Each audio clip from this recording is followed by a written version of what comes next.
Dear student, in last lecture we have discussed about the perpetual motion machine of first kind, and in this lecture we will learn the concept of specific heat in much detailed manner. Are you getting my point? बहुत detail में हम लोग specific heat का concept इस lecture में पढ़ने वाले हैं. तो भाइयों बहनों, हमने किसी लेक्चर में स्पेसिफिक एनर्जी की बात की होगी.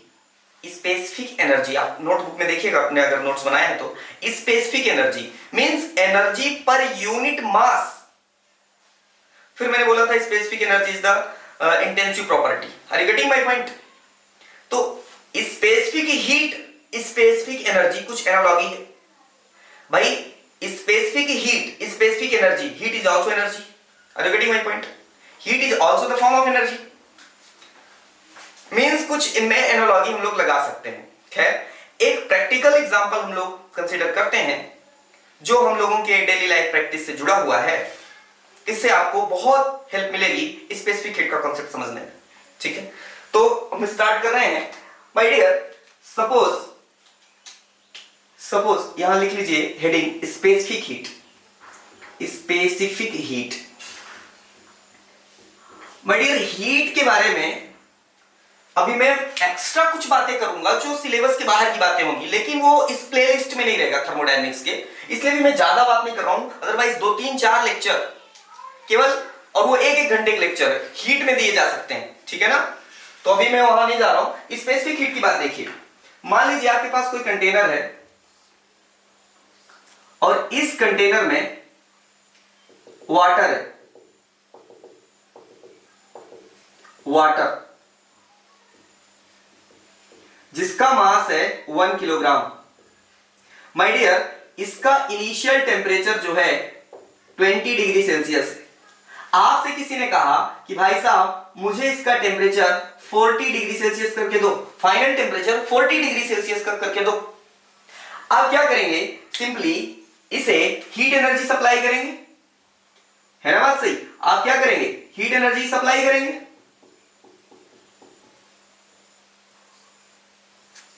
हीट सप्लाई किया आपने इतनी सफिशिएंट हीट सप्लाई किया और टेम्परेचर इंक्रीज हो गया 40 डिग्री सेल्सियस. हमने बोला कितनी हीट सप्लाई किया आपने बोला क्यू अमाउंट ऑफ हीट हमने इसे दिया 20 डिग्री सेल्सियस से 40 डिग्री सेल्सियस ले जाने के लिए. Means temperature difference. My dear, यहां टेम्परेचर डिफरेंस कितना है? 20 degree Celsius. Final temperature minus initial temperature means 40 degree Celsius minus 20 degree Celsius is equal to 20 degree Celsius. तो 20 डिग्री सेल्सियस का टेम्परेचर डिफरेंस देने के लिए आपने हीट सप्लाई किया, और वो हीट कितनी है? Q amount. फिर मैंने बोला नहीं भाई 40 डिग्री सेल्सियस नहीं, आप 60 कर दो. तो आप क्या करोगे? अरे फिर बर्नर ऑन करोगे, चालू करोगे, है ना? फिर हीट की सप्लाई करो. फिर मैं बोला नहीं भाई 80 डिग्री सेल्सियस, तो और आप ज्यादा हीट दोगे. फिर मैंने बोला नहीं 100 डिग्री सेल्सियस. आप क्या करोगे? हीट की सप्लाई बढ़ाते जाओगे. जैसे जैसे मैं टेम्परेचर डिफरेंस इंक्रीज करता जाऊंगा उसी प्रोपोर्शन में आप सप्लाई बढ़ाते जाओगे हीट की. Are you getting my point my dear? तो यहां क्या है? Means Q is directly proportional to del T. Temperature difference जितना आप इंक्रीज करना चाहोगे वाटर का, उतना ही ज्यादा अमाउंट में आपको हीट की सप्लाई करनी पड़ेगी. Are you getting? लेकिन बच्चे ध्यान से देखो, अगर यहां पर एक कंटेनर है और इसमें 1 किलोग्राम वाटर है. Is it clear? Initial temperature इसका initial temperature 20 degree Celsius, final temperature 40 degree Celsius. Mass of water is 1 kg. Are you getting? तो आपने बोला सर 1 किलोग्राम मास है. मैंने बोला हाँ बच्चे 1 किलोग्राम मास है. आपने बोला हमने तो पहले ही बताया है कि टेम्परेचर डिफरेंस 20 डिग्री सेल्सियस का अगर आपको चाहिए जैसा यहां था, तो आपको क्यू अमाउंट ऑफ हीट की रिक्वायरमेंट होगी. क्यू हीट दे दीजिए सर. 1 किलोग्राम मास है वाटर का, तो 20 डिग्री सेल्सियस का टेम्परेचर डिफरेंस अटेन करना है. अगर 20 डिग्री का अगर तापांतर लाना है तो आप Q amount of heat energy supply कर दीजिए. मान लीजिए आप नहाने के लिए पानी गर्म कर रहे थे और आप बोले आज मैं 40 डिग्री सेल्सियस में नहाऊंगा. 20 डिग्री सेल्सियस का पानी था। इतने में आपके भैया आए और बोले चिंटू यार मैं भी नहाऊंगा, और वो पानी और डाल दिए कंटेनर पे।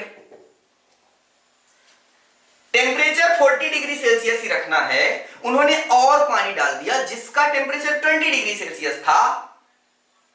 तो अब आपको और हीट देनी पड़ेगी कि नहीं? और जैसे उन्होंने पानी डाला, आपने फिर से बर्नर ऑन किया, आपने फिर से हीट की सप्लाई की, लेकिन इतने में ही आपके अंकल आए और बोले यार पानी गर्म कर रहे हो, मुझे भी नहाना है, मेरे लिए भी गर्म कर दो। एक बाल्टी पानी उन्होंने इस पे और डाल दिया। पानी का मास कंटिन्यूअसली बढ़ता जा रहा है, तो जब एक बाल्टी पानी उन्होंने इस कंटेनर पे और डाल दिया, टेम्परेचर डिफरेंस आपको 20 डिग्री सेल्सियस का अटेन करना है, मींस इनिशियल से फाइनल 20 डिग्री सेल्सियस से 40 डिग्री सेल्सियस ले जाना है, तो फिर से आपको बर्नर ऑन करना पड़ेगा और फिर आपको हीट देनी पड़ेगी माय डियर कंटेनर को। नहीं? तो यहां से एक बच्चा बोलता है सर क्या आप ये लिखने वाले हैं Q is directly proportional to M? मैंने बोला बिल्कुल लिखूंगा मैं। मास इंक्रीज करोगे तो टेम्परेचर डिफरेंस सेम रखने के लिए, अगर तुम मास इंक्रीज करते जा रहे हो और टेम्परेचर डिफरेंस सेम रखना चाहते हो 20 डिग्री सेल्सियस का, 20 से 40 लाना चाहते हो, तो अगर तुम मास बढ़ाते जाओगे तो Q भी बढ़ता जाएगा। Q is the quantity of heat. आ रही बात समझ में? मीन्स अगर आप डेल्टी इंक्रीज करोगे 20 डिग्री सेल्सियस से 40 डिग्री सेल्सियस, 40 डिग्री सेल्सियस से 60 डिग्री सेल्सियस, 60 डिग्री सेल्सियस से 80 डिग्री सेल्सियस, तो आपको Q भी उसी प्रोपोर्शन में बढ़ाना पड़ेगा। और अगर आप M बढ़ाते हो, mass of the system, mass of the water, अगर आप इंक्रीज करते हो तो सेम टेम्परेचर डिफरेंस रखने के लिए आपको हीट की जरूरत कंटिन्यूअसली बढ़ती जाएगी। मींस अगर मैं इसको इक्वेशन फर्स्ट बोलूं और इसको इक्वेशन सेकंड बोलूं, तो अगर मैं इन दोनों को कंबाइन करूं तो यहां से एक इक्वेशन बनेगी Q is directly proportional to M del T।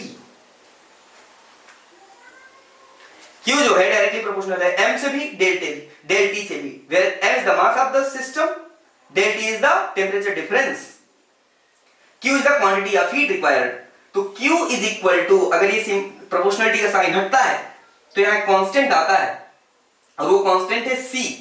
तो C जनरली बुक में आपको ये कांस्टेंट M के बाद लिखा मिलता है MC del T। ये C जो है constant of proportionality, constant of proportionality. आ रही बच्चों बात समझ में? और यही constant of proportionality C is known as specific heat, specific heat of the substance. जिस सब्सटेंस को आप हीट कर रहे थे उसी सब्सटेंस की यह स्पेसिफिक हीट होगी C। बच्चों यहां भी लिख सकते हो इसको, ठीक है ना? बुक में ऐसा लिखा रहता है MC del T, इसलिए मैंने ऐसा लिखा है।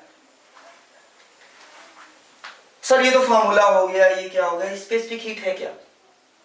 ध्यान से सुनना माय डियर, इसको कॉपी करो, इसको जल्दी कॉपी करना। ध्यान से देखिए,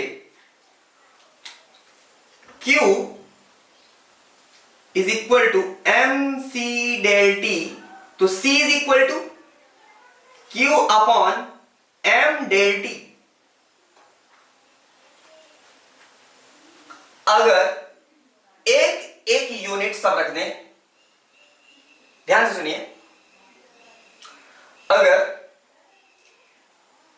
ध्यान से सुनेंगे बिल्कुल, अगर फॉर्मूला से आप समझें C is equal to Q upon M del T, my dear 1 unit mass, repeat कर रहा हूं, 1 यूनिट मास का टेम्परेचर डिफरेंस 1 डिग्री सेल्सियस और 1 केल्विन, बिकॉज जब आप टेम्परेचर डिफरेंस देखते हैं तो वो केल्विन और डिग्री सेल्सियस में डिफरेंस सेम होता है। मैं यह नहीं कह रहा हूं कि टेम्परेचर स्केल डिग्री सेल्सियस और केल्विन सेम है, लेकिन टेम्परेचर का जो डिफरेंस होगा वो केल्विन में जितना होगा डिग्री सेल्सियस में भी उतना होगा, ठीक है? तो एक यूनिट मास का, किसी भी सब्सटेंस के एक यूनिट मास का temperature difference 1 unit degree Celsius increase करने के लिए जितने अमाउंट ऑफ हीट की रिक्वायरमेंट होती है वह हीट उस सब्सटेंस की स्पेसिफिक हीट कहलाती है। नहीं आया?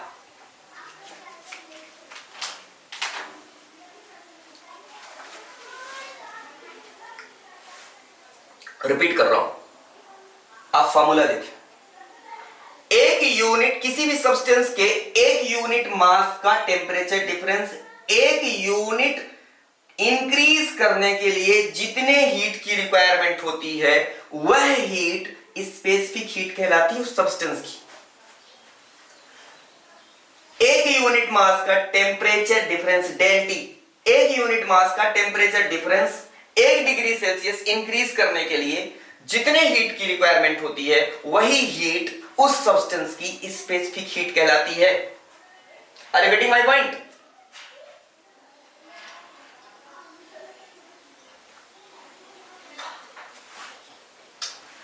बच्चों, जैसे वाटर है, सॉलिड है, लिक्विड है। बच्चों, लिक्विड और सॉलिड की स्पेसिफिक हीट डिफरेंट कंडीशंस में चेंज नहीं होती है। बहुत इंपॉर्टेंट पॉइंट आने वाला है। जनरली यहां तक सब बच्चे पढ़े होते हैं, आगे की जो बातें हैं वो बड़ी इंपॉर्टेंट है। इसकी अगर कोई यूनिट पूछे आपकी,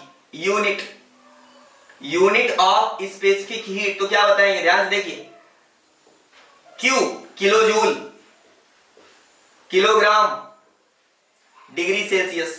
तो unit of specific heat is kilo joule per kilogram degree Celsius, ठीक है, या जूल पर ग्राम डिग्री सेल्सियस। ये है स्पेसिफिक हीट की यूनिट। अब डायमेंशनल फार्मूला पता कर सकते हैं। तो माय डियर, मैं बात कर रहा था कि डिफरेंट कंडीशंस में लिक्विड और सॉलिड की स्पेसिफिक हीट्स में कोई डिफरेंस नहीं आता।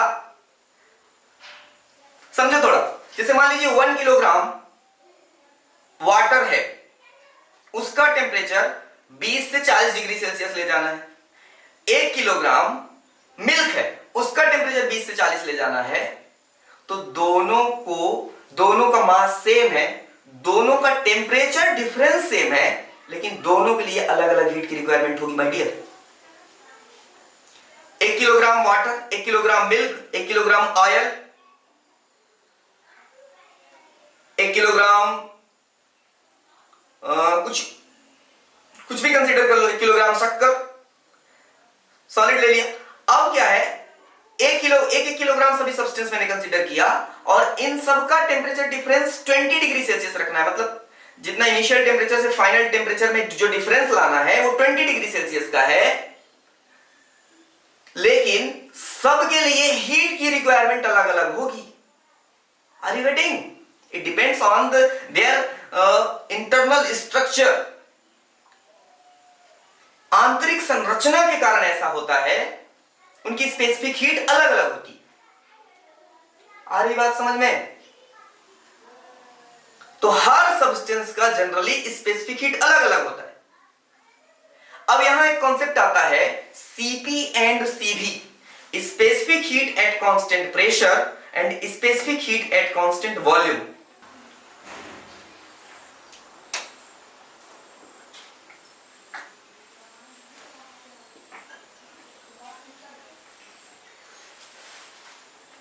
माय डियर, स्पेसिफिक हीट का कॉन्सेप्ट पढ़ने के पहले एक छोटी सी बात आपको बताना चाहता हूं। माय डियर, एनर्जी का ट्रांसफर हमेशा high potential to low potential होता है। Are you getting? High potential to low potential. और टेम्परेचर एनर्जी के पोटेंशियल को मेजर करना ही है, टेम्परेचर बताना। टेम्परेचर और कुछ नहीं है ऐसा। अगर मैं आपको बोलूं कि किसी बॉडी से, आप बोले सर उस बॉडी का टेम्परेचर 58 डिग्री सेल्सियस है, तो मैं बोलूं बेटा 8 डिग्री सेल्सियस तू ले आ। आई बात समझ में? एक बच्चे ने उससे बोला, बड़े प्यार से, बड़ी शिद्दत से बोला माय डियर, बोले सर उस बॉडी का टेम्परेचर 58 डिग्री सेल्सियस है। मैं बोला यार 8 डिग्री सेल्सियस तू ले आ मेरे पास, तो ला पाओगे माय डियर? टेम्परेचर तुम किसी बॉडी से बाहर कर सकते हो क्या? नो। तुम टेम्परेचर बाहर नहीं करते माय डियर, टेम्परेचर बाहर नहीं करते, आप एनर्जी बाहर करते हो, और उसी एनर्जी का मेजरमेंट ही तो टेम्परेचर है भाई साहब। Are you getting? High potential to low potential energy transfer होगी। अभी मैंने हीट ट्रांसफर पढ़ाया नहीं आपको। हीट ट्रांसफर कैसे होगा? High potential to low potential. केवल हीट ट्रांसफर नहीं, एनर्जी के जितने फॉर्म हैं सब high potential to low potential होंगे, फ्लो होंगे, ट्रांसफर होंगे। आपके घर में जो पानी की सप्लाई लाइन है, तो आपके कॉलोनी में टैंक होगी, टंकी होगी, और जो आपकी कॉलोनी में सबसे हाई पोजीशन पर होगी वो टंकी, उसे तो अंडरग्राउंड भी बनाया जा सकता था माय डियर, उससे कई खतरे टाले जा सकते थे। मान लीजिए कभी टैंक गिरा तो कितने एरिया को कवर करेगा, आपने कभी सोचा है? लेकिन ऐसा क्यों किया गया? क्योंकि without any uses of energy, किसी भी एनर्जी की किसी फॉर्म को यूज किए बिना, एक्सटर्नल एनर्जी का यूज किए बिना सबके घर में इजीली पानी पहुंच सकता है। क्योंकि high potential to low potential, आपका घर उसके कंपैरिजन में लो, यहां पोटेंशियल रेफर्स टू हाइट, आपका घर टंकी के कंपैरिजन में कम हाइट पर है, तो high potential to low potential अपने आप पानी आ जाएगा। लो पोटेंशियल से हाई पोटेंशियल अगर आप जाएंगे तो आपको एक्सटर्नल एनर्जी का यूज करना पड़ेगा। यही आपको सेकंड लॉ ऑफ थर्मोडायनेमिक्स बताएगा my dear. Are you getting? तो हाई पोटेंशियल और लो पोटेंशियल का मतलब बच्चा क्वांटिटी से समझ जाता है, उसे लगता है कि क्वांटिटी ज्यादा एनर्जी से कम energy. No, potential is a very different phenomena my dear. Quantity of water से मतलब नहीं है, सपोज क्वांटिटी ऑफ एनर्जी से मतलब नहीं है। ध्यान से देखिए, मान लीजिए कोई टैंक जिसपे इतना पानी भरा हुआ है,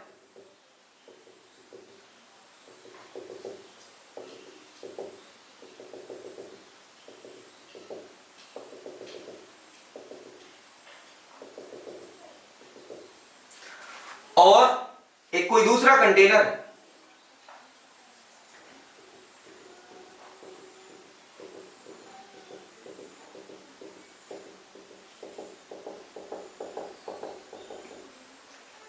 उसमें इस तरह से पानी भरा हुआ है। अब आपने एक पाइपलाइन ऐसे कनेक्ट कर दिया माय डियर। अब आप बताइए, पानी कम है इसमें और इसमें अधिक है, अधिक कम कंपैरिजन है माय डियर। इसके कंपैरिजन में इसमें अधिक है, इसके कंपैरिजन में इसमें कम है। लेकिन कौन ज्ञानवान बोलेगा कि इसका पानी इधर जाएगा?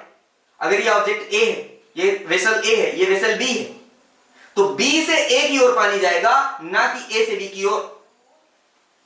पानी टैंक ए में ज्यादा है, टैंक बी में कम है, लेकिन फिर भी टैंक बी से ए में ही जाएगा, क्योंकि टैंक बी का पोटेंशियल हाई है। Are you getting? Temperature is also refers to potential and potential of the energy. आ रही बात समझ में आपको?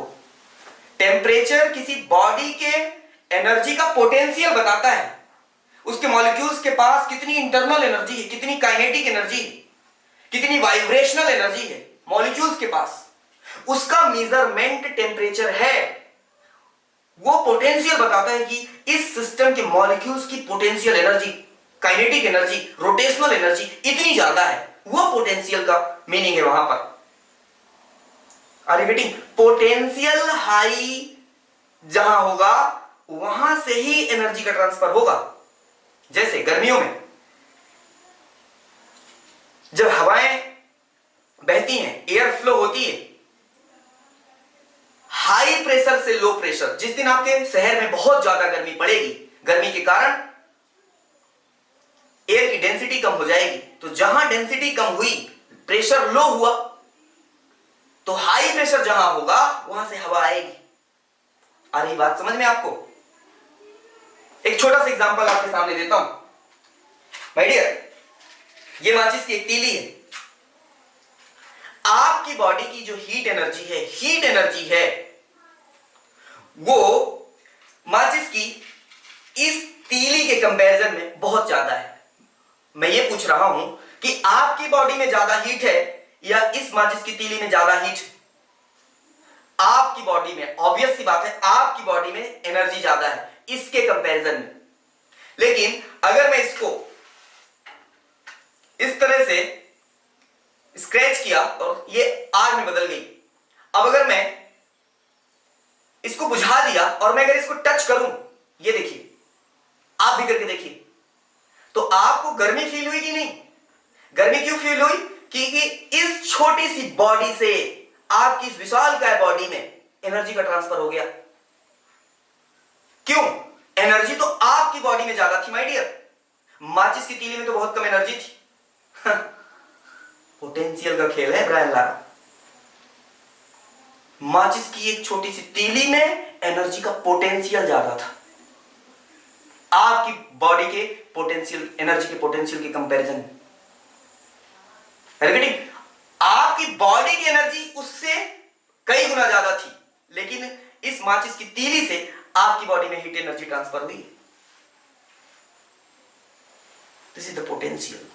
फील करो टेम्परेचर को। सर डेफिनेशन किताब में पढ़ ले भाई, तू डेफिनेशन फील करना हो तो यहां आओ।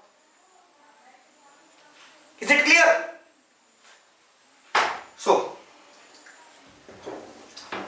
अब आते हैं अपने कॉन्सेप्ट पर।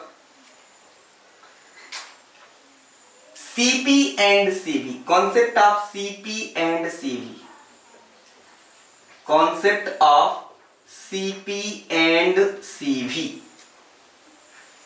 सीपी और सीवी का क्या कॉन्सेप्ट है? CP means specific heat at constant pressure, CV means specific heat at constant volume.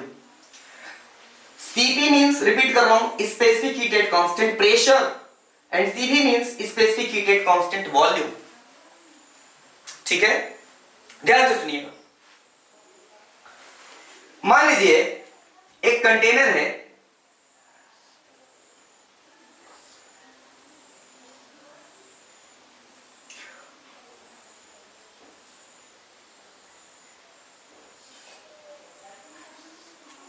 ये कंटेनर है,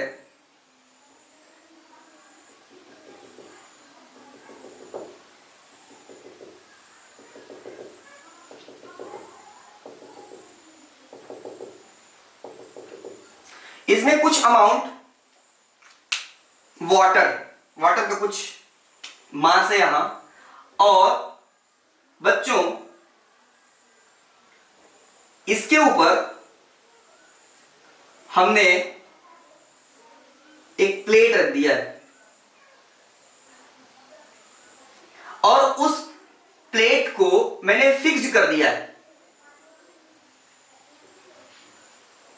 अब इस वाटर को हम हीट देना चाह रहे हैं और हम चाहते हैं इस बॉडी का जो इनिशियल टेम्परेचर है 20 डिग्री सेल्सियस, वो फाइनल 80 डिग्री सेल्सियस हो जाए।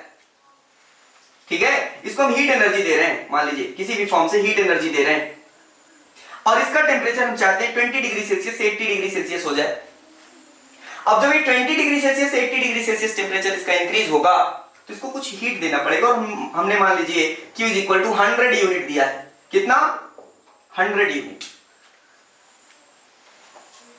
अब देखिए आप यहां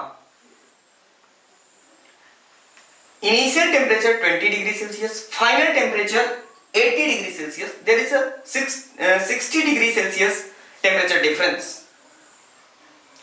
और इस 60 degree Celsius temperature difference attain करने के लिए हमें 100 यूनिट एनर्जी देनी पड़ी। माय डियर, ये फिक्स्ड है, मतलब वॉल्यूम जो है इसका कांस्टेंट है। आ रही बात समझ में? लेकिन बच्चों एक बात बताओ, जब आप हीट ट्रांसफर कर रहे हो तो इसका प्रेशर बढ़ेगा कि नहीं बढ़ेगा? जैसे मान लीजिए कोई प्रेशर कुकर ही है, उसमें जब आप पानी डाल के, दाल डाल के उसको बंद कर दिया और आप हीट दे रहे हो, और उसके ऊपर जो सेफ्टी वाल्व है जिसे आप सीटी बोलते हो, अगर उसे आप पूरा क्लोज कर दो तो ब्रस्ट हो जाएगा, फट जाएगा पूरा प्रेशर कुकर। क्यों? क्योंकि उसके अंदर प्रेशर बहुत ज्यादा हो गया था। जब आप हीट की सप्लाई करते हैं तो हीट के साथ प्रेशर इंक्रीज होता है। क्यों? क्योंकि मॉलिक्यूल्स जो होते हैं उनकी काइनेटिक एनर्जी बढ़ती है तो वो प्रेशर कुकर के सरफेस को हीट करते हैं, जिससे प्रेशर इंक्रीज होता है। Are you getting? आ रही बात समझ में? तो माय डियर, मान लीजिए सेम कंटेनर है, सेम अमाउंट ऑफ वाटर, इसमें सेम क्वांटिटी वाटर है, अमाउंट की जगह क्वांटिटी बोलो ज्यादा बेहतर है, सेम क्वांटिटी है वाटर, लेकिन यहां जो प्लेट है वो उस पर स्टॉपर नहीं लगा हुआ है इस तरह का। अरे बात समझ, आपने initial 20 degree Celsius TI, TF 80 degree Celsius आपने हीट देना चालू किया। आपने बोला भैया हम 100 यूनिट दे दें, 100 यूनिट दे दें। हमने बोला क्यों? बोले सेम मास, जितना मास यहां सेम मास यहां, जिस मटेरियल का वेसल है, जिस मटेरियल का बर्तन है, सेम बर्तन वही, मतलब थर्मल कंडक्टिविटी चेंज नहीं होगी। टेम्परेचर डिफरेंस यहां 60 डिग्री सेल्सियस, यहां भी टेम्परेचर डिफरेंस 60 डिग्री सेल्सियस रखना है, तो यहां 100 यूनिट एनर्जी दिया था तो यहां भी 100 यूनिट एनर्जी दे दें। I am talking about CP and CV, specific heat at constant pressure, specific heat at constant volume. My dear, ध्यान से देखिए, जब आप हीट देंगे तो इसमें दो काम होंगे। क्या काम होगा भाई? टेम्परेचर बढ़ना स्टार्ट होगा। As you transferring heat from outside to inside the system, there is increase in temperature, and while temperature increasing of the thermodynamic system, their pressure will also increase, pressure भी increase होगा my dear. लेकिन जब pressure increase होगा तो इस system के molecules इस plate को अपवर्ड डायरेक्शन पर पुश करने की कोशिश करेंगे, और मान लीजिए उन्होंने पुश किया इतना, ये प्लेट उठकर इतनी हाइट पर आ गई। आ रही बात समझ में? तो 100 यूनिट में 100 यूनिट आपने जो एनर्जी दिया, उससे जब 80 डिग्री सेल्सियस फाइनल टेम्परेचर नहीं पहुंचा तो आपने एनर्जी देना चालू रखा, और ये बच्चा बोला कि मैंने वहां देखा था कि 120 यूनिट एनर्जी की रिक्वायरमेंट हुई थी।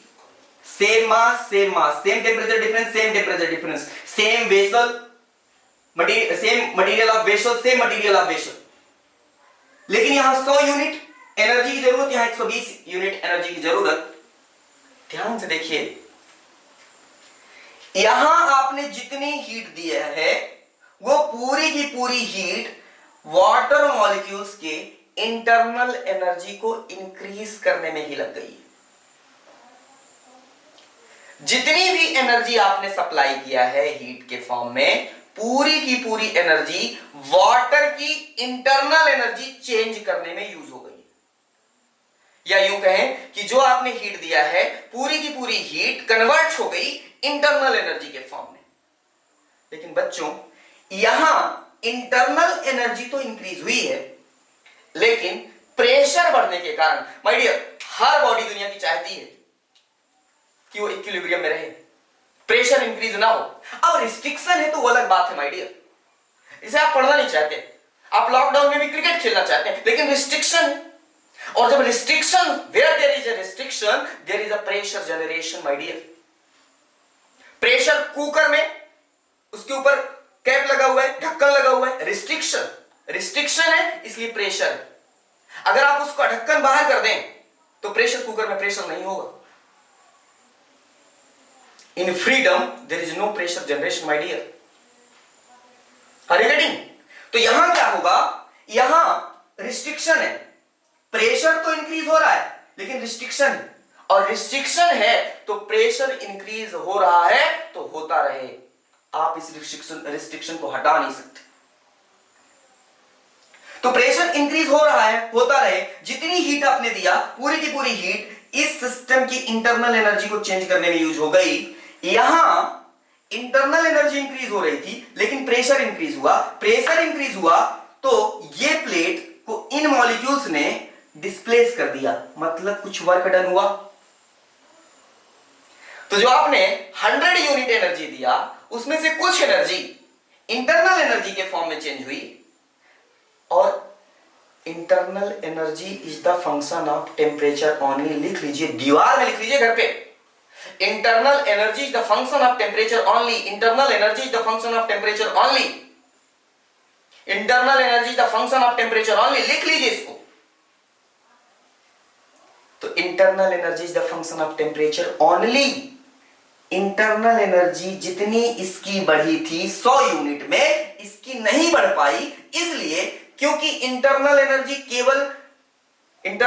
Is the function of temperature only, केवल टेम्परेचर का फंक्शन है। तो टेम्परेचर जितना इसमें इंक्रीज हुआ इसमें नहीं हुआ, क्योंकि इसकी कुछ एनर्जी जो आपने 100 यूनिट दिया है उसमें से कुछ एनर्जी पिस्टन को, प्लेट को ऊपर उठाने में खर्च हो गई, जो यहां नहीं हुई है। इसलिए 20 यूनिट्स ज्यादा लगी, 20 यूनिट्स एनर्जी इसको ऊपर उठाने में लग गई, बाकी का 100 यूनिट टेम्परेचर इंक्रीज करने में ही यूज हुई है। 60 डिग्री का जो टेम्परेचर डिफरेंस लाने के लिए 100 यूनिट चाहिए, वो 100 यूनिट यहां जो चाहिए थी, यहां भी 100 यूनिट में ही बढ़ा है, लेकिन 20 यूनिट आपको एनर्जी इसको अपवर्ड डायरेक्शन में, ताकि प्रेशर कांस्टेंट रहे। क्योंकि जब एक्सपेंशन होगा, एक्सपेंशन में प्रेशर रिलीज होता है, तो जब ये एक्सपेंशन होगा तो प्रेशर इंक्रीज नहीं हो पाएगा, पहले जैसा हो जाएगा। और this is the constant pressure process. Are you getting? There is a restriction, my dear. There is a stopper on the plate. Plate पर स्टॉपर लगा हुआ है, जिसके कारण ये रिजिड सिस्टम है। रिजिड मींस कांस्टेंट वॉल्यूम, तो यहां पर वॉल्यूम कांस्टेंट है।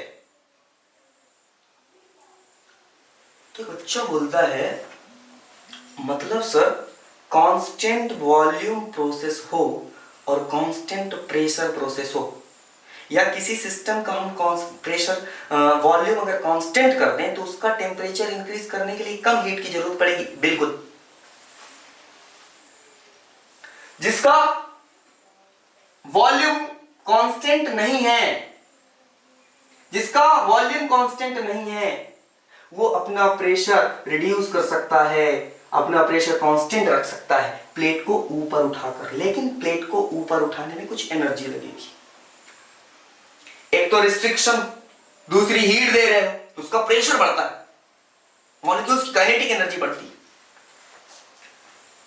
माय डियर, आपको लग रहा होगा लेक्चर ज्यादा खिंच गया है, वो कम टाइम में ज्यादा सीखने वालों के लिए लेक्चर है ही नहीं, है ना। तो अगर आपके पास टाइम और सब्जेक्ट को आप सीखना चाहते हैं तभी आप देखें, अदरवाइज आप सीधे स्किप कर दें, don't care.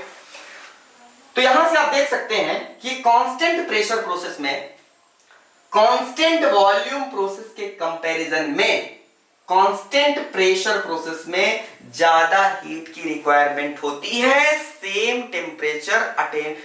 Temperature difference attain करने के लिए भी। टेम्परेचर डिफरेंस सेम है दोनों में, लेकिन कांस्टेंट प्रेशर प्रोसेस में ज्यादा एनर्जी की रिक्वायरमेंट है। Are you getting? मतलब अगर इसके लिए हीट की इक्वेशन लिखूं मैं, Q is equal to mCV dt, इसके लिए Q is equal to mCP dt। आ रही बात समझ में? तो ये specific heat at constant volume है और ये specific heat at constant pressure, या स्पेसिफिक हीट तो ये है, ये heat required in constant volume process, heat required in constant pressure process. और भाई अगर आपने देख लिया है QP is greater than QV, means mCP dt is greater than mCV dt. Same mass cancel, same temperature difference cancel. CP is greater than CV.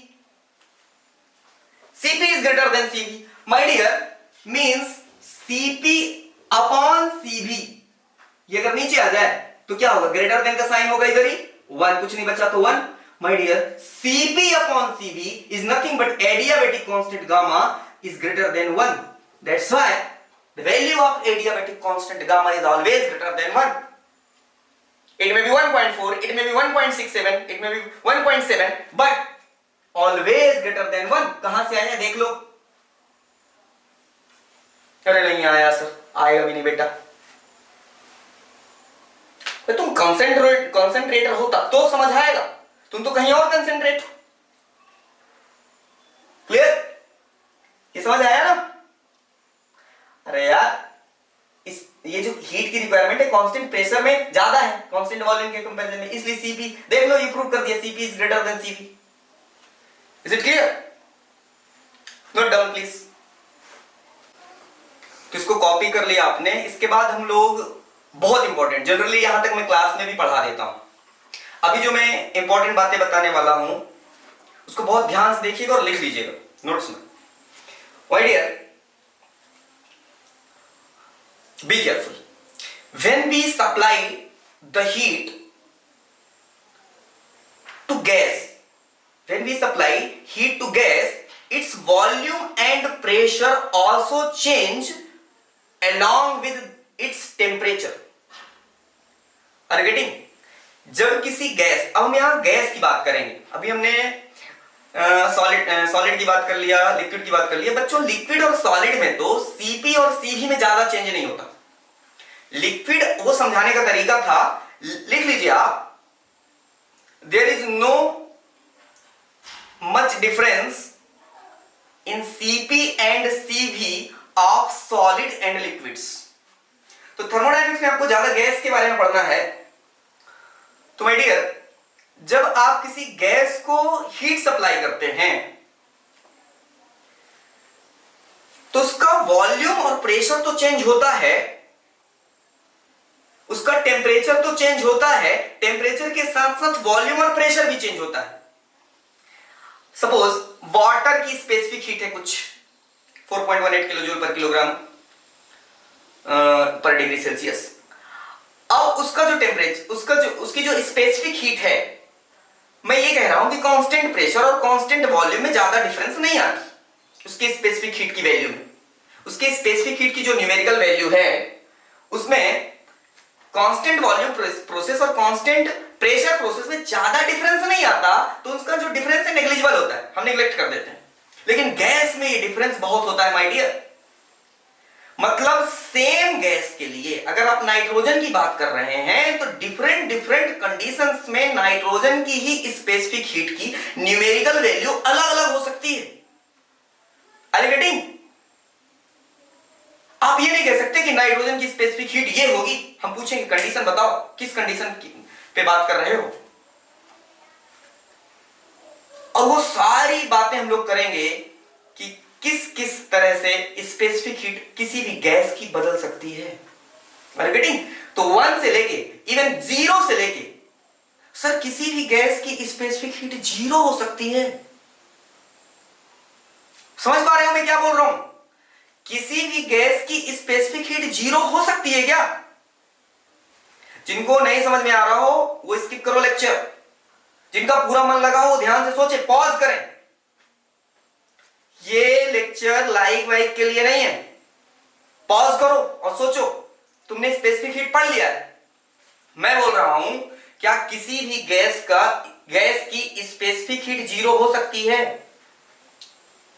और अगर हो सकती है तो किस कंडीशन पर हो सकती है? क्योंकि गैस की स्पेसिफिक हीट की वैल्यू कंडीशंस पर डिपेंड है। कंडीशंस चेंज करोगे स्पेसिफिक हीट की वैल्यू चेंज हो जाएगी। Are you getting my point? तो मतलब इस लेक्चर में, इस पोर्शन में हम लोग क्या सीखेंगे कि जो गैस की स्पेसिफिक हीट है वो सेम गैस के लिए अलग अलग कंडीशन पर अलग अलग स्पेसिफिक हीट की वैल्यू हो सकती है। कहां से कहां तक? 0 से इंफाइनाइट तक। बच्चा बोला 0 से इंफाइनाइट तक? हाँ, 0 से इंफाइनाइट तक। सर एक बच्चा आया, घर आ गया माय डियर, घर आ गया, बोला सर एक बात करनी थी। बोले बोलो।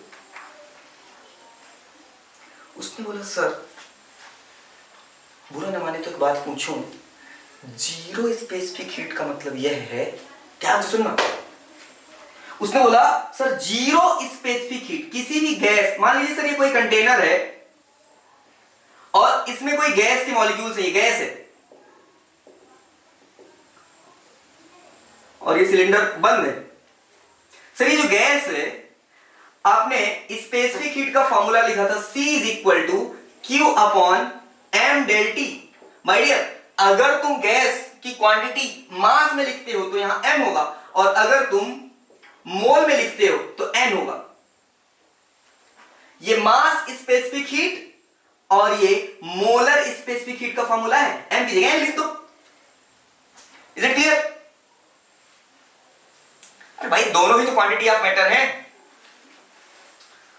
बच्चा बोलता है सर स्पेसिफिक हीट आपने समझाया था कि किसी भी सब्सटेंस के यूनिट मास का टेम्परेचर 1 डिग्री सेल्सियस इंक्रीज होने के लिए जितने हीट की रिक्वायरमेंट होती है वही हीट स्पेसिफिक हीट है। सर किसी भी सब्सटेंस के एक यूनिट मास का temperature difference 1 degree Celsius increase करने के लिए जितने हीट की रिक्वायरमेंट है वही उस सब्सटेंस की स्पेसिफिक हीट है। सर आप बोल रहे हैं किसी भी स्पेसिफिक हीट, किसी भी गैस की स्पेसिफिक हीट किसी कंडीशन पर 0 हो सकती है। उसका मतलब यह है sir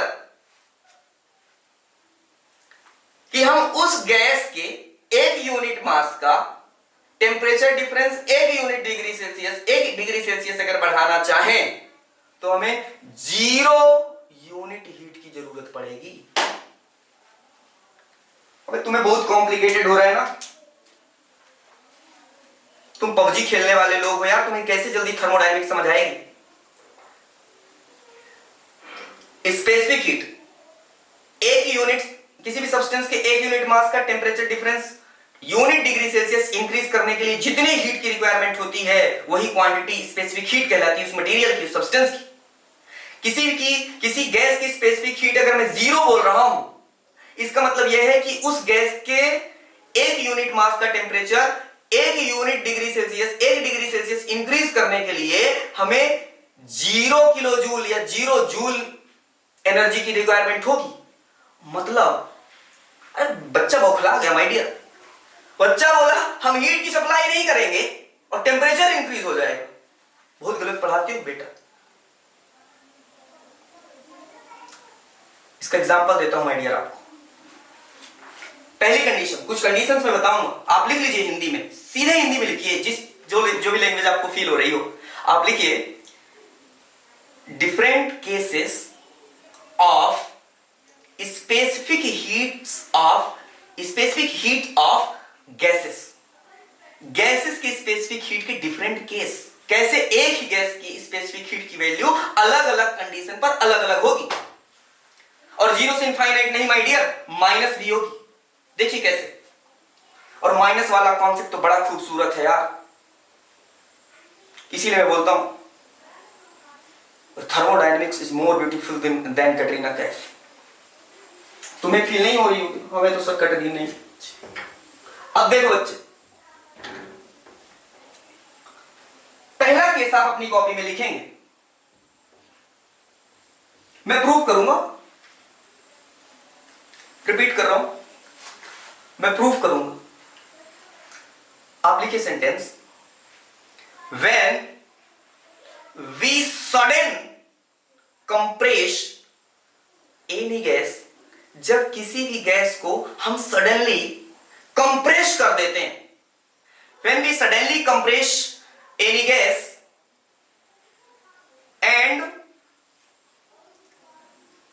no heat transfer from the outside the system, अगर आप सिस्टम के बाहर से कोई भी हीट का ट्रांसफर नहीं करते हैं और सडनली गैस को कंप्रेस कर देते हैं माय डियर, रिपीट कर रहा हूं, आपने सिस्टम में हीट की सप्लाई किया ही नहीं, हीट ट्रांसफर किया नहीं, और आपने सिस्टम के अंदर जो गैस है, मींस जो सिस्टम है, गैस है, उसको आपने कंप्रेस कर दिया सडनली। मैं नहीं बोलूंगा, इक्वेशन बोलेगी, that is Q is equal to 0। जो मैंने भी बोला है फर्स्ट सेंटेंस को लिख लेना आप। क्या बोला है?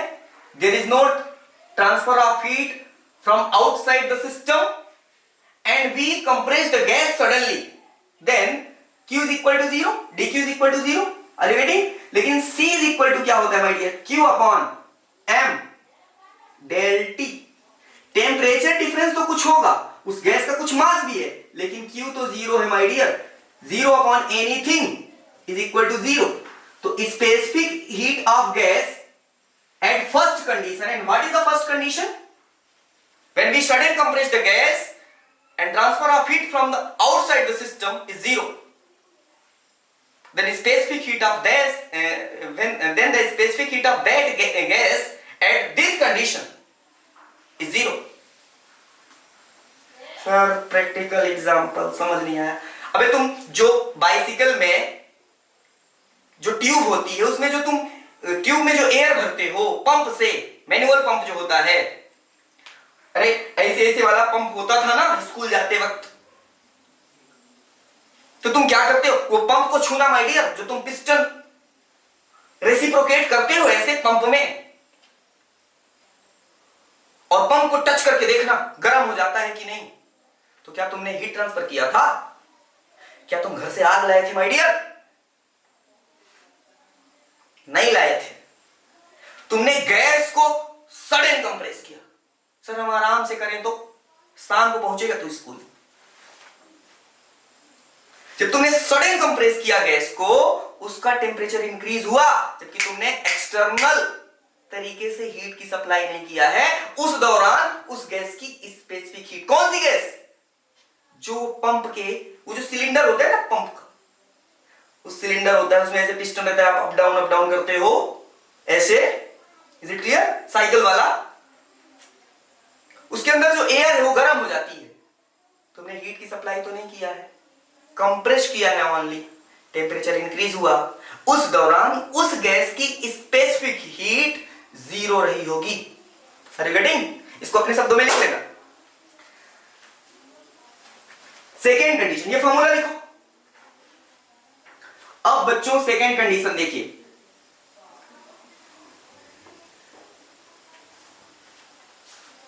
स्पेसिफिक हीट इनफाइनाइट का मतलब, स्पेसिफिक हीट इनफाइनाइट का मतलब समझो माय डियर, ध्यान से सुनिएगा। कंप्रेशन में जब किसी थर्मोडायनेमिक सिस्टम में आप गैस को कंप्रेस करोगे, तो जब गैस को आप कंप्रेस करोगे तो उसका टेम्परेचर बढ़ेगा। जब आप एक्सपेंशन करते हो, एक्सपेंशन करते हो तो टेम्परेचर डाउन होगा। Expansion is a cooling process, ठीक है ना? तो उसका टेम्परेचर डाउन होगा। किसी गैस को आप एक्सपेंड कर दिए, उसका टेम्परेचर डाउन होगा। आपने कंप्रेस कर दिया, इंक्रीज होगा। प्रैक्टिकली तुम सोचो क्या बोल रहा हूं, अरे गेटिंग? अब एक केस बोल रहा हूं, स्पष्ट हिंदी में लिखना तुम माय डियर। किसी सिलेंडर में गैस है, किसी भी वेसल में गैस है, उसमें मैं आउटसाइड से हीट का ट्रांसफर कर रहा हूं। जब मैं किसी सिस्टम में हीट का ट्रांसफर करूंगा तो वो हीट एनर्जी उस बॉडी में जब जाएगी तो इंटरनल एनर्जी बन जाएगी। Internal energy is the function of temperature only. Means उस बॉडी का टेम्परेचर इंक्रीज हुआ। जब हमने किसी बॉडी को हीट दिया उसका टेम्परेचर इंक्रीज हुआ। लेकिन उसी सिस्टम में, उसी दौरान जब मैंने सिलेंडर में जो गैस भरी है उसको हीट सप्लाई किया, उसी दौरान उस गैस को मैं एक्सपेंड कर दूं। अबे नहीं आ रहा तुमको? ध्यान से सुनो। एक सिलेंडर में गैस है, हीट सप्लाई किया मैंने, हीट सप्लाई किया तो गैस का टेम्परेचर इंक्रीज होगा ना, गैस का टेम्परेचर इंक्रीज होगा। लेकिन जैसे ही गैस का टेम्परेचर इंक्रीज होने लगा, उसी दौरान हमने एक्सपेंशन चालू कर दिया गैस का, गैस को एक्सपेंड कर दिया। और एक्सपेंशन का रेट कुछ इस प्रकार से था, रिपीट कर रहा हूं, ऐसे तुम हिंदी से लिखना। गैस के एक्सपेंशन का rate means with respect to time. Expansion क्या था? गैस का एक्सपेंशन इस रेट में था कि हीट सप्लाई करने से गैस का टेम्परेचर जितना बढ़ रहा था, एक्सपेंशन होने से उतना ही घटता जा रहा था। सर क्या बता रहे? हीट सप्लाई करने से गैस का टेम्परेचर जितना इंक्रीज होता जा रहा था, हमने एक्सपेंशन उस रेट में किया जिससे जितना टेम्परेचर हीट सप्लाई देने से इंक्रीज होता जा रहा था, एक्सपेंशन इस प्रकार से किया कि उतना टेम्परेचर कम भी होता जा रहा था। हीट सप्लाई से टेम्परेचर इंक्रीज, एक्सपेंशन से टेम्परेचर डिक्रीज। मतलब अगर ये कोई सिस्टम है, अगर ये कोई सिस्टम है, गैस है, आपने इसमें हीट दिया तो इसका टेम्परेचर इंक्रीज, आपने गैस को एक्सपेंड किया, गैस को एक्सपेंड किया तो टेम्परेचर डिक्रीज।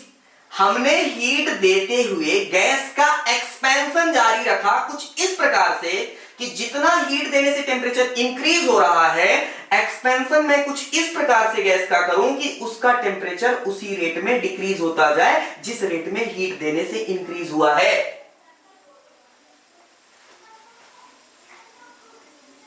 सर बहुत बेकार पढ़ाते आप, मत पढ़ो, बुला के लाया हूं क्या मैं घर से।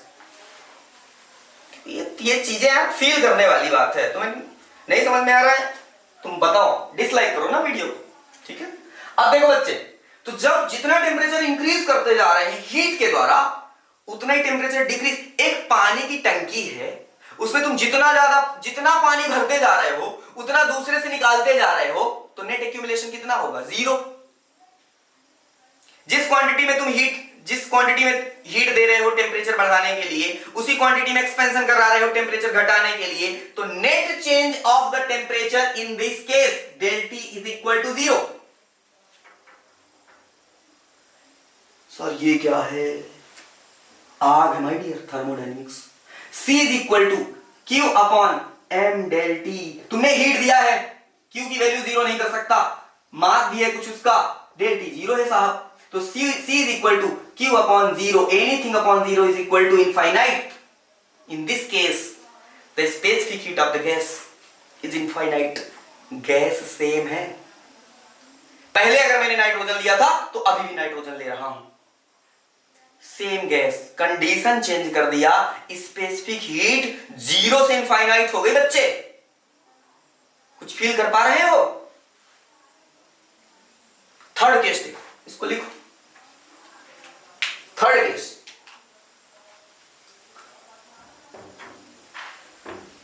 बहुत ध्यान से समझेंगे बच्चे।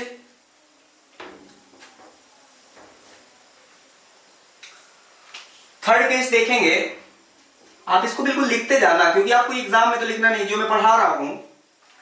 और अगर आपसे यार आता है कॉन्सेप्ट तो आपको कोई दिक्कत नहीं होगी।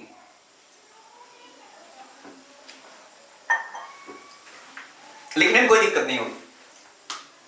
थर्ड पॉइंट देखिए, आपने सिस्टम को मींस गैस को हीट दिया। हीट देने से टेम्परेचर इसका इंक्रीज हुआ, गैस में एक्सपेंशन हुआ। गैस में एक्सपेंशन का मतलब जिनको नहीं समझ में आ रहा वो ध्यान से देखें। ये जैसे गैस है सिलेंडर में और ये पिस्टन है, इज इट क्लियर? तो जब आप हीट दे रहे हो ना, यहां से जब हीट दे रहे हो, इसको हीट दे रहे हो, उसी दौरान ये पिस्टन ऊपर उठने लगे तो गैस एक्सपैंड होने लगेगी। गैस के एक्सपैंड होने का मतलब यह है कि गैस के मॉलिक्यूल्स थोड़ा दूरी बना ले, और जब कंप्रेस करोगे तो उनकी एनर्जी बढ़ जाती है। जैसे तुम स्प्रिंग को कंप्रेस करो ना तो एनर्जी बढ़ जाती है, उसकी पोटेंशियल एनर्जी। आ रही बात समझ? तो ये एक्सपेंशन होगा, एक्सपेंशन कूलिंग प्रोसेस है। तो जब गैस में एक्सपेंशन होगा तो उसका टेम्परेचर डिक्रीज होगा। आ रही बात समझ में? क्लियर हो रही बात? ध्यान से देखना बच्चे, मैं हीट दे रहा हूं और एक्सपेंशन भी हो रहा है गैस में, लेकिन एक्सपेंशन का रेट मैं कुछ इस प्रकार करूं, या मैं ये कहूं कि एक्सपेंशन बहुत स्लो था। एक्सपेंशन था तो, लेकिन बहुत स्लो था। तो क्या डिफरेंस होगा? हीट ट्रांसफर करने से टेम्परेचर इंक्रीज हो रहा था ज्यादा, लेकिन एक्सपेंशन लो होने के कारण टेम्परेचर कम हो रहा था, कम। मतलब अगर ये कोई आपके पास पानी की टंकी है तो आपने जो इनलेट वाल्व किया वो इतने डायामीटर की पाइप, और ये पानी आ रहा है इसमें, ये पानी आ रहा है, ये पानी आ रहा है, लेकिन जो आउटलेट है उसको आपने इतना किया। आ रही बात समझ में? तो पानी बहुत कम जाएगा ना बाहर बच्चे। तो पानी क्या होगा, एक्यूमुलेट होने लगेगा, एक्यूमुलेट होने लगेगा। Is it clear? तो हीट ट्रांसफर गैस को करने से उसकी इंटरनल एनर्जी बढ़ी, internal energy the function of temperature only, temperature बढ़ा, एक्चुअली उसकी इंटरनल एनर्जी बढ़ी, और इंटरनल एनर्जी को हम टेम्परेचर के फॉर्म में बताते हैं, internal energy the function of temperature only. तो जब हमने हीट दिया तो गैस के मॉलिक्यूल्स की इंटरनल एनर्जी बढ़ी, मींस टेम्परेचर बढ़ा। लेकिन जब हमने एक्सपेंशन किया तो उसकी इंटरनल एनर्जी कम हुई, मतलब टेम्परेचर कम हुआ। Is it clear? तो जब टेम्परेचर कम हुआ, टेम्परेचर जो कम होने का रेट था वो बहुत कम था, बढ़ने का जो रेट था, जो हीट की सप्लाई थी वो ज्यादा थी, एक्सपेंशन प्रोसेस बहुत लो था। जब हीट की सप्लाई बहुत फास्ट हो, एक्सपेंशन बहुत स्लो हो, तो अल्टीमेटली जो टेम्परेचर डिफरेंस आएगा वो ज्यादा ही आएगा। टेम्परेचर मींस बढ़ता जाएगा, मतलब डेल टी। पहले के कंपैरिजन में गैस का टेम्परेचर पहले जितना था इनिशियल स्टेट में, हीट ट्रांसफर और एक्सपेंशन करने के पहले गैस का जितना टेम्परेचर था, हीट ट्रांसफर और एक्सपेंशन करने के बाद टेम्परेचर ज्यादा हो जाएगा। हालांकि हम लोग एक्सपेंशन कर रहे हैं, लेकिन heat transfer inside the system ज्यादा है। आ रही बात समझ में? तो जो डेल टी की वैल्यू होगी वो पॉजिटिव होगी। पॉजिटिव का मतलब फाइनल टेम्परेचर इनिशियल टेम्परेचर से ज्यादा होगा, तो फाइनल माइनस इनिशियल करोगे तो वैल्यू पॉजिटिव आएगी। तो जब वैल्यू पॉजिटिव आएगी तो C इज इक्वल टू क्या होता है, Q upon M del T. तो C is equal to Q upon M del T. ये पॉजिटिव है, ये तो है ही पॉजिटिव, ये तो है ही पॉजिटिव, ये भी पॉजिटिव है, तो स्पेसिफिक हीट पॉजिटिव आएगी। अरे बेटी, पहले केस में 0, दूसरे केस में इनफाइनाइट, तीसरे केस में पॉजिटिव। इसको कॉपी करें। And fourth case which is very important, बहुत सारी बातें कहता है my dear. Fourth state, fourth condition, चौथी कंडीशन ध्यान से समझें। चौथी कंडीशन में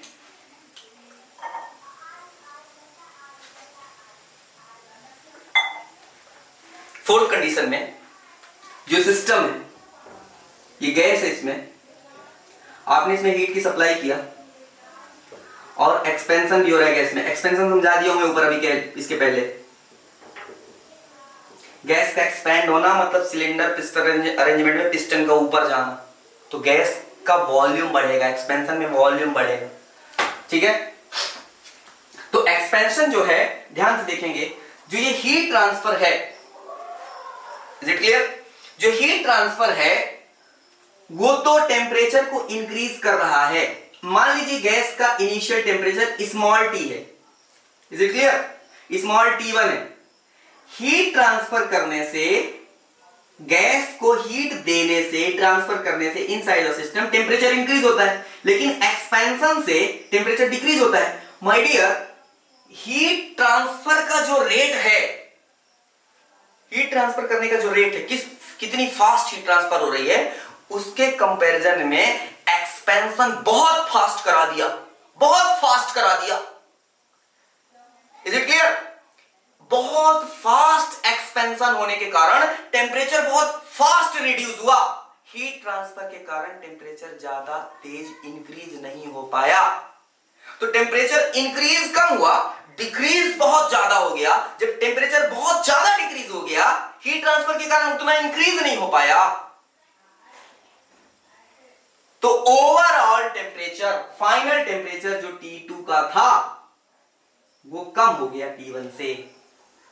रिपीट कर रहा हूं, अगर आप हीट ट्रांसफर कर रहे हैं सिस्टम में, गैस में, और जिस रेट से हीट ट्रांसफर कर रहे हैं उससे कई गुना ज्यादा फास्ट आप एक्सपेंशन करा दिए, एक्सपेंशन हो गया गैस में, तो एक्सपेंशन बहुत फास्ट, मतलब टेम्परेचर बहुत ज्यादा डाउन हुआ, बहुत फास्ट डाउन हुआ, और जो हीट ट्रांसफर से टेम्परेचर इंक्रीज हो रहा था वो बहुत धीरे इंक्रीज हुआ, तो अल्टीमेटली पूरे गैस का टेम्परेचर रिड्यूस हो गया। फाइनल वैल्यू कम, इनिशियल वैल्यू ज्यादा।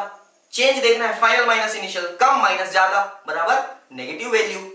तो C is equal to Q upon M del T।